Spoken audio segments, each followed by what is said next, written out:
Hello everyone, let's start with the next session of our activity, and the name of activity is refractive index of glass by total internal reflection. Now this is something new for you. What is total internal reflection? In physics, complete reflection of a ray of light within a medium such as water or glass from the surrounding surfaces back into the medium. The phenomenon occurs if the angle of incidence is greater than a certain limiting angle.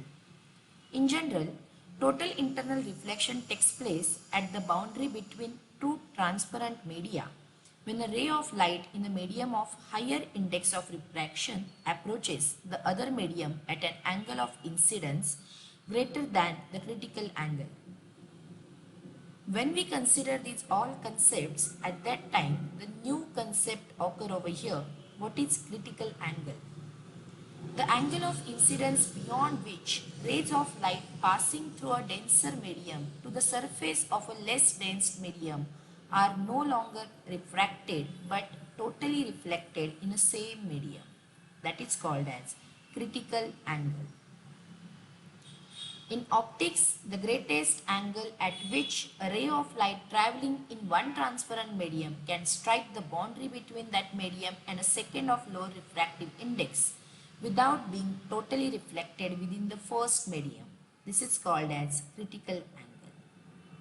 Now, when we are going to discuss about this experiment, here we are going to find out refractive index of glass by using the formula of critical angle.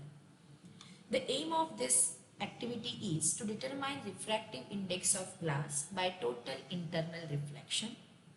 Apparatus, glass slab, plain white paper, laser pointer, geometrical instrument box. You can see ray diagram over here.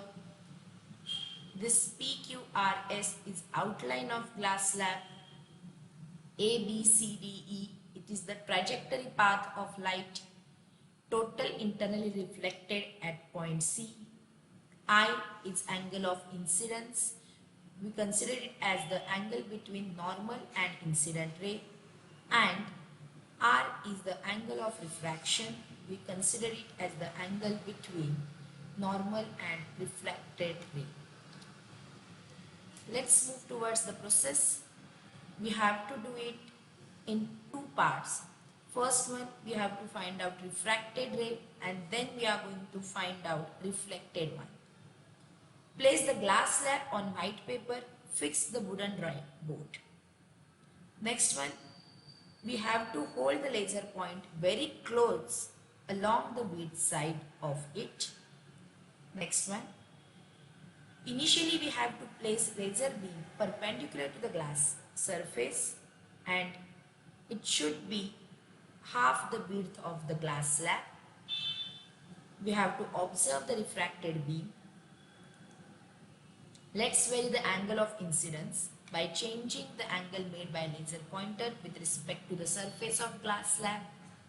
Then we have to note down intensity of light refracted to air medium from the surface PQ of glass slab, and same with the same time intensity of light reflected back into the glass slab. Then we have to find out the position of the laser pointer at which light incident on the surface PQ is reflected back into the glass slab. Make the position of laser point using pencil. Let us draw the incident ray and measure the angle of incidence. We have to complete the ray diagram as shown in figure. Draw the direction of emergent ray as same as that of incident ray following the path of the emergent laser beam. We have to find out the angle of incidence at that surface. Now, according to these all things, with the formula mu is equal to 1 upon sine IC, where IC is critical angle, we have to find out value of refractive index for two different values of angle of incidence. In this way, we are going to do this activity. As a result, we get the value of refractive index mu is equal to, but yes, we have to take some precautions also. The first precaution is use laser properly, and the next one, mark points properly on the reflected ray laser beam. We can do this experiment by using pin pointers also. I hope you understood everything. In a lab, we are going to do these all things and activity. Thank you.